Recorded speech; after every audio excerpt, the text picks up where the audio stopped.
Realmente acompanhem a reflexão da semana nesse vídeo e que hoje eu gostaria de abordar algo que é muito peculiar da nossa sociedade contemporânea. A teologia da prosperidade. Está muito em voga essa teologia da prosperidade.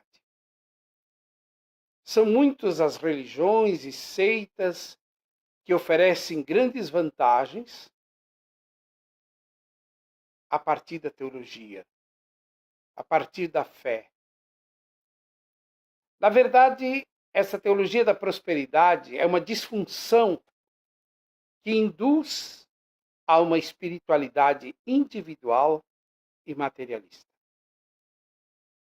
Portanto, eu diria o seguinte: é um dos venenos que está inserido no contexto do tecido social contemporâneo.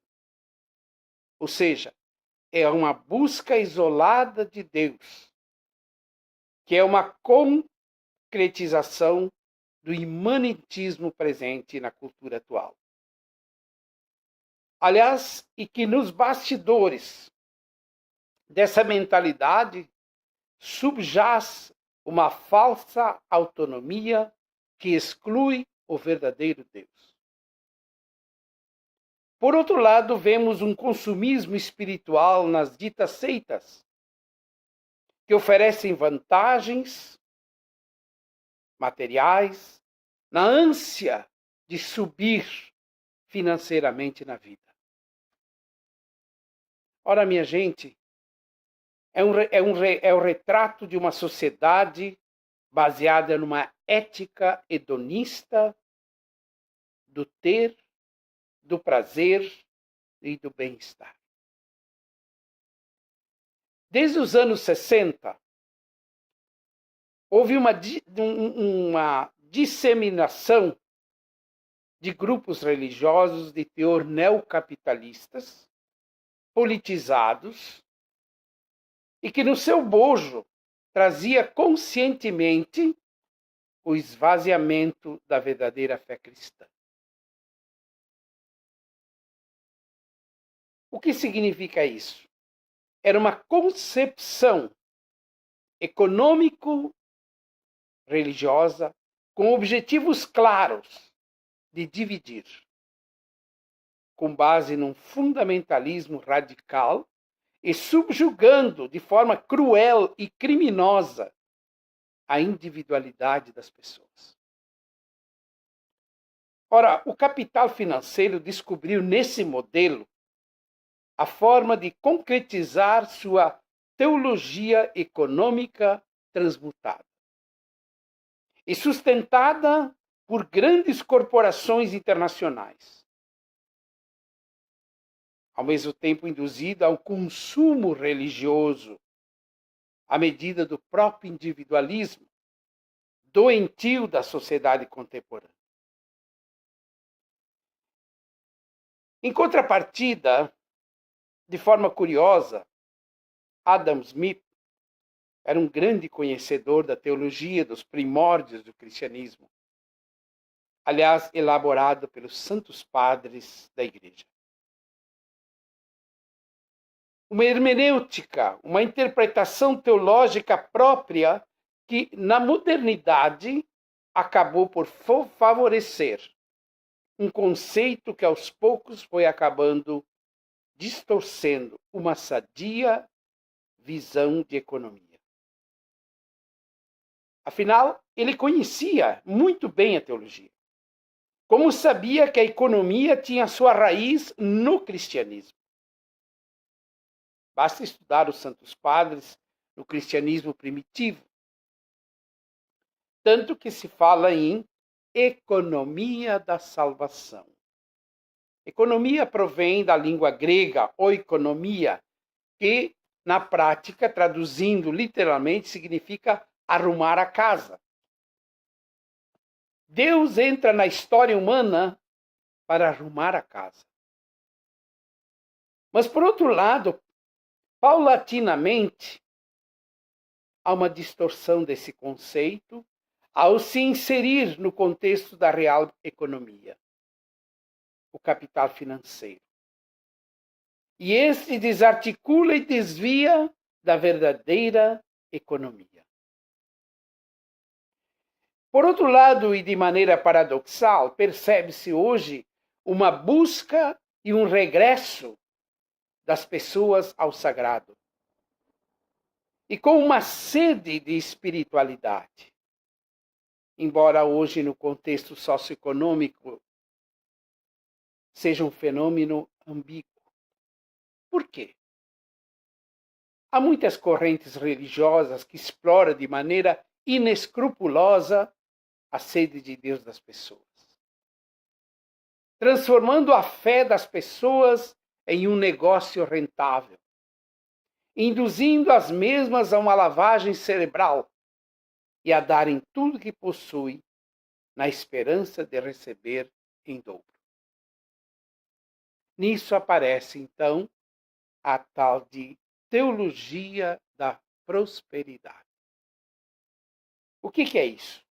Quanto mais você dá para a congregação, mais recebe em troca. Ora, no imaginário da sociedade, persiste a questão do ter. Isso nós sabemos muito bem. Então, fragilizadas no afã de ganhar muito dinheiro, acabam se desfazendo de tudo que têm para receber o prometido nas malhas dos que pregam a teologia da prosperidade. Esse não é o verdadeiro cristianismo de Jesus Cristo. Tenho certeza.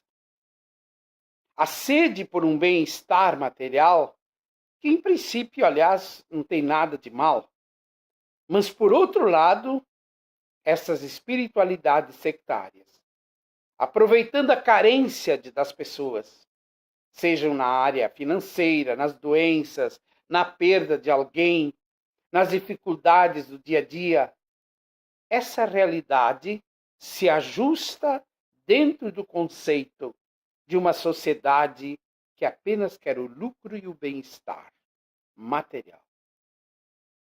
Daí a espiritualidade do bem-estar, que se caracteriza por não ter comunidade, não ter compromissos fraternos, por experiências subjetivas sem rostos, que reduzem a uma busca interior imanentista, voltada simplesmente ao tempo. Evangelho, Exortação Apostólica, número 90. Na realidade, fica clara que a teologia do individualismo e a fuga dos vínculos com os outros faz parte dessa lógica. E essa lógica, ou melhor, essas espiritualidades, enganam muita gente. Daí, minha gente, o desafio pastoral é levar essas pessoas a reaprender e redimensionar a verdadeira fé em Jesus Cristo. Que, segundo a exortação apostólica do Papa Francisco, número 91, diz assim: a descoberta de Jesus no rosto dos outros, na sua voz, nas suas reivindicações. Aprender também a sofrer num abraço com Jesus crucificado, quando recebemos agressões injustas ou ingratidões, sem nos cansarmos jamais de optar pela fraternidade. Minha gente, o que significa isso? Atrás desse mundanismo espiritual, de aparência religiosa, aparece o quê? A glória humana, o bem-estar pessoal, o que não é uma espiritualidade sadia e uma espiritualidade que, de fato, tem um vínculo profundo com o Mestre Jesus. E sutilmente, a realidade desse mundanismo espiritual, muito presente, aliás, na cultura contemporânea, há duas correntes filosóficas teológicas que aparecem. A primeira é o gnosticismo. E a segunda é o neoplagianismo, que já vem de séculos passados da igreja, que teve que confrontar e que hoje volta com uma força expressiva em meio a intelectuais e pensadores livres. O gnosticismo se caracteriza por uma fé fechada no subjetivismo. Ou seja, a pessoa fica enclausurada na imanência da sua razão ou dos seus sentimentos. A segunda corrente do neoplagianismo é de natureza autorreferencial, de quem no fundo só confia nas próprias forças e se sente superior aos outros. Por exemplo,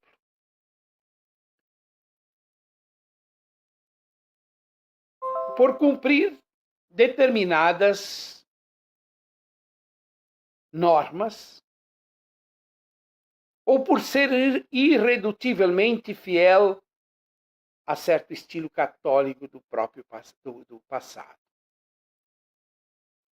É uma suposta segurança doutrinal ou disciplinar que dá lugar a um elitismo narcisista e autoritário, onde, em vez de evangelizar, se analisam e classificam os demais, e, em vez de facilitar o acesso à graça, consome-se as energias em controlar a graça. Exortação Apostólica, número 94. E a mesma continua. Em ambos os casos, nem Jesus Cristo, nem os outros interessam verdadeiramente, porque são manifestações do imanentismo antropológico. E isso revela um desvirtuamento grosseiro do autêntico cristianismo. E, portanto, jamais é possível uma real evangelização no mundo de hoje. O que nós temos que superar diante desta realidade? Que é um certo obscurantismo dentro da igreja que se manifesta através da inveja, através de ciúmes e do poder. A exortação apostólica do Papa Francisco foca com muita clareza o que ele denomina de manifestação em muitas atitudes, aparentemente opostas, mas com a mesma pretensão de dominar o espaço da igreja. Exortação Apostólica número 95. Desse pressuposto, Francisco fala que alguns há um cuidado exibicionista da liturgia, da doutrina, do prestígio da igreja, mas não se preocupam com o evangelho. E para que o evangelho adquira uma real inserção no povo fiel de Deus e nas necessidades concretas da história. Vejam que a conclusão nessa maneira de ver é que a igreja acaba se transformando numa peça de museu ou numa possessão de poucos. Segundo essa lógica da exortação apostólica do Papa Francisco, o próprio mundanismo espiritual se esconde por trás do fascínio de poder, mostrar conquistas sociais e políticas, numa vanglória ligada à gestão de assuntos práticos, ou numa atração pelas dinâmicas de autoestima e realização autorreferencial.